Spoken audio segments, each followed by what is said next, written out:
ఈ కథంతా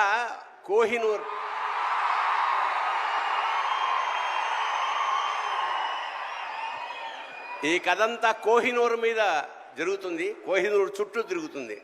కోహినూర్ అంటే వెలుగుల కొండ.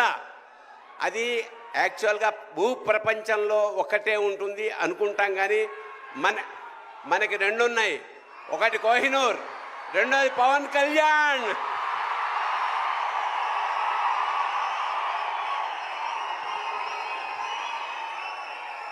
ఖచ్చితంగా చరిత్ర సృష్టించబోయే ఈ సినిమాలో మాలాంటి వాళ్ళు కూడా ఉన్నందుకు చాలా సంతోషిస్తూ, నిర్మాతలకి, దర్శకుడికి, మిగతా అందరికీ నమస్కారం చేసుకుంటూ, మా పవన్ కళ్యాణ్ గారు కారణ జన్ముడు.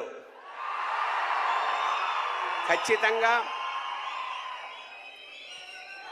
డౌన్ టు ఎర్త్ నుంచి, అంటే చాలా సామాన్యంగా ఉంటూ పరమోత్కృష్టమైన ఐడియాలతోటి ప్రపంచాన్ని పాలించడానికి వచ్చిన మహానుభావుడు పవన్ కళ్యాణ్.